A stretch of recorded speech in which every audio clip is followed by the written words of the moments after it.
주요 사건 사고 이슈를 짚어보는 뉴스픽 순서입니다. 이수정 경기대 범죄심리학과 교수 그리고 박성배 변호사 나와 있습니다. 어서 오십시오. 안녕하세요. 네. 첫 번째 주제 확인해 보겠습니다. 네, 조금 전에 이 청문회 현장을 연결해서 전해드렸는데 오늘부터 이틀간 사회적 참사 특별조사위원회가 가습기 살균제 참사 진상규명을 위한 청문회를 엽니다. 가습기 살균제가 그동안 우리 사회에 남긴 상처들이 상당하지 않았습니까? 자, 가습기 살균제 피해 신고자만 6,509명에 이르렀는데 네. 그중에서 사망자가 1,431명입니다. 예. 정부 피해 인정자도 835명이었고요. 기업 기금 인정자도 2,144명에 이르는데 네. 실제로 관련 제품을 사용한 사람은 약 400만 명.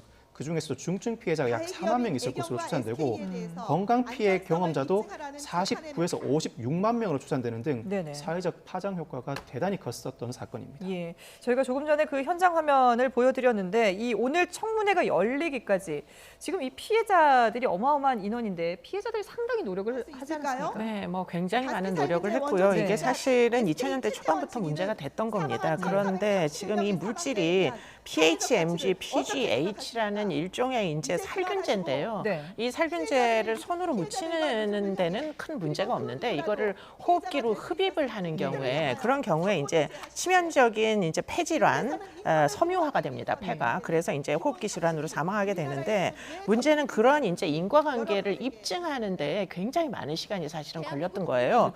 그래서 이 피해자들이 그 과정 중에 이제 입증에 뭐 노력에도 협조를 하고 그리고는 사실은 이제 국회에다가 호소를 했던 게 2013년에 사실은 호소를 했었습니다. 그래가지고 사실 문제가 돼가지고 당시에 국회까지 피해자들이 몰려가가지고 여러 가지 문제 제기를 했었는데 그때 이제 국회가 국정원 대선 개입 문제가 터지면서 사실 공전하게 됐습니다. 그러다 보니까 당시에 국회의원들이 다 지금은 이제 뭐 교체가 돼가지고 사실은 지속성, 일관성이 이제 유지가 안 되다 보니까 이제서야 다시금 국회에서 공청회를 열게 된 이런 상황인 겁니다. 지금이라도 뭐 좀 시기상 늦은 감은 있습니다만은 좀 더 명명백백하게 진실이 밝혀지기를 많은 분들이 기대를 하고 있을 텐데, 근데 문제는 오늘 이 청문회에서 그동안에 보면 사실 이 가습기 살균제를 만들어서 유통시킨 이 제조업체 그리고 또 관리 감독을 소홀히 했던 공무원들에 대한 책임을 묻는 그런 자리가 마련이 돼야 될 것 같다는 생각이 드는데 과연 오늘 이 청문회에 기업 총수들이 증인으로 나올 것인가 이 부분도 상당히 관심 아니겠습니까? 예, 관심 사안인데요. 이번 청문회에서는 증인 80여 명이 채택이 됐습니다. 네네. 상당한 그 증인들이 채택이 된 것인데 예. 그중에서 김철 SK케미컬 대표이사나 박동석 애경산업 대표, 조명래 환경부 장관 등 50여 명 정도는 출석할 예정인 것으로 알려져 있는데 네. 최태원 SK그룹 회장이나 장영실 애경그룹 회장 등 총수급 인사의 출석은 불투명한 것으로 전해지고 있습니다. 예. 오늘 그 유선주 전 공정위 심판관리관도 출석한다고 하는데 이 사람은 이 인물은 왜 이렇게 주목을 받는 건가요? 자, 유전 심판관이 26일 발표한 입장문에서 김상조 전 위원장이 공정위 위법 행위를 은폐하라고 강요했었고 이때 조국 전 민정수석이 어떻게 하라라고 지시했다는 말을 전달하면서 네네. 대통령의 지시인 양 위법 지시를 따를 것을 지시하고 종용했다고 밝혔기 때문입니다. 네. 자신이 공정위에서 근무를 할 당시에 2016년 9월에 가습기 살균제 판매 회사들이 표시광고법 위반 사건 처리와 관련해서 공정위 위법 처리 실상을 증거로서 확인을 했는데 자체적으로 시정도 요구하고 설득도 해보고 또 적법한 처분과 처벌을 진정해 왔는데도 2017년 9월 김상조의 공정위가 끝내 공익부패행위의 본질을 은폐하고 은폐할 것을 강요했다라고 주장했기 때문에 오늘 출석이 예정된 것입니다. 예. 이에 대해서 공정위 측이 김상조 전 위원장 재임기에 두 사람 간의 대화 내용을 확인할 방법은 없지만 가습기 살균제 처리 과정 그 자체에 적법하지 않은 절차는 없었다라고 밝히고 있습니다. 네. 자, 이런 상황인데 지금 오늘 이 청문회에서 기업과 정부의 책임이 과연 드러날 수 있을까요? 오늘 네, 그러니까 유해성에 대한 1라운드는 사실 끝난 겁니다. 네. 유해하다라는 결론인데 문제는 그 유해 물질을 결국은 판매를 해가지고 이득을 장기간 동안 얻은 기업이 네. 어느 정도까지 책임을 질 수 있느냐 이게 이제 문제인 그렇죠. 걸로 보이고요. 네. 그리고는 그런 과정 중에 이 유해성을 이제 알고 있었던 것을 이제 관리를 해야 되지 않겠습니까? 네. 그런데 이제 정부기관에서 그 책임이 다 가지 못했다. 그래서 결국에는 기업이 이제 소위 이제 광고, 과대 광고가 되는 거죠. 이게 이제 인체에 굉장히 유해한데 뭐 굉장히 깨끗하게 닦인다고 하면서 이런 것들을 가습기 살균제로까지 활용을 했기 때문에 그래서 이제 그런 부분에서 지금 이제 2라운드가 시작이 됐다 이렇게 이제 보이고요. 결국은 기업과 정부의 책임을 가리는 그런 이제 순차적인 그 절차가 있을 걸로 추정이 됩니다. 예.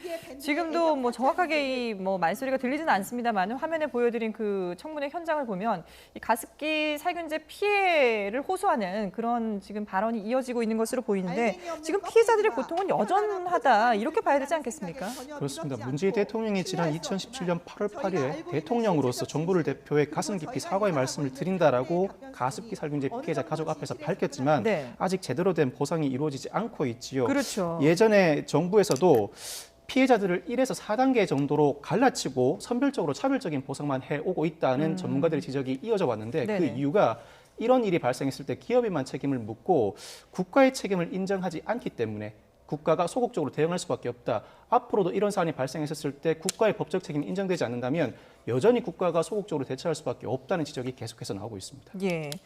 문재인 대통령까지 나서서 이렇게 사과를 했습니다마는 여전히 피해자들에게는 제대로 된 보상이 이루어지지 않고 있는 그런 안타까운 상황입니다. 자, 그러면 지금 이 기업들에 대해서 분노하고 있는 이 피해자들의 입장을 대변하는 변호인의 얘기를 한번 들어보도록 하겠습니다. 기업들은 한마디의 사과도 하지 않았습니다.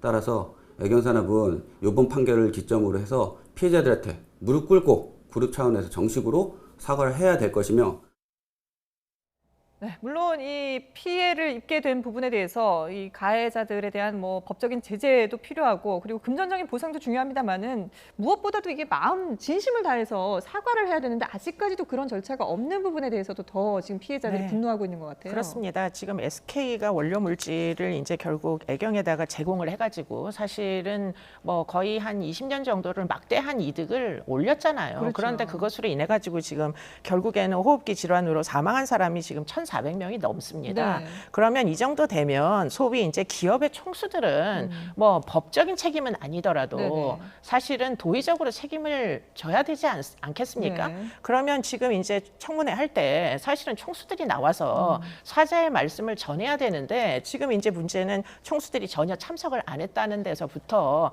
아마 피해자들이 이 한을 풀래야 풀 수가 없는 네. 그런 이제 문제가 있는 것으로 보이고요. 사실은 결국에는 지금 뭐 변호사님도 말씀하셨지만 사실은 사과가 중요한데요. 네. 이제 그 사과뿐만 아니라 사실 그 과정에서 네. 이게 사실은 제대로 처음부터 USA에 입증이 돼가지고 결국은 이런 이제 책임을 지는 절차까지 이어지지 않도록 한 예. 여러 가지 그 뭐 어떻게 보면 훼손하고 왜곡한 당사자들이 있습니다. 그 중에는 대형 로펌도 있고 네네. 뭐 서울대나 호서대 같은 실험에 참석했던 교수들도 있고 그렇죠. 그래가지고 결국은 인과관계에 물타기를 했던 예. 당사자들이 있거든요. 그런 분들도 역시 지금은 사과의 주체가 돼야 되는 거 아닌가. 네. 이 피해자들에게 무릎을 꿇고 사과를 해야 된다 이런 생각이 듭니다. 이런 지금 사과를 요구하는 그런 목소리에 왜 이렇게 지금 귀를 기울이지 않는 건지 참 안타까운 그런 상황인데 만약에 그런 상황이라면 오늘하고 내일 이틀 동안 청문회가 열린다 하더라도 진실 규명보다는 오히려 책임 회피라든지 이런 데만 좀 급급할 가능성도 있지 않을까 싶어요. 출석한 증인들이 두루뭉술한 답변을 한다든지 진술 거부권을 행사하면서 제대로 된 진술을 하지 않는다면 네. 이도저도 아닌 청문회가 될 가능성도 없지 않습니다. 그렇지만 이렇게 청문회까지 열리게 된 이유를 살펴봐야 됩니다. 국가와 기업이 제대로 나서서 보상을 해줬다면 네. 관련 법령이 제정되고 청문회까지 열렸을지 특조위가 구성되었을지까지를 좀 심각하게 따져봐야 될 것입니다. 그래서 향후에 이런 일이 발생했을 때 제도적 대책을 마련을 해야 될 것인데 네네. 일단은 우리나라의 경우에는 화학물질 등 등록 평가법이 있습니다. 예. 해외에서 화학물질을 1톤 이상 수입했을 때는 충분히 유해성을 관리 감독할 수 있는 절차를 마련하고 있습니다. 물론 이것도 가습기 살균제 피해 때문에 마련된 것인데 그 네. 외에도 제조물 책임법에 따라서 징벌적 손해배상 제도도 도입돼 있지만 예. 제대로 시행되지 않고 있고요. 무엇보다 이 사건의 경우에는 기업 책임뿐만 아니라 정부가 그동안 적극적으로 나서지 못한 것인데 일종의 국가배상 책임의 경우에도 공무원의 고의 과실이 있어야 합니다만 네. 사회적 참사와 같은 환경 분쟁 관련 분쟁에서는 입증 책임을 전환 완화할 필요도 있어 보입니다. 예.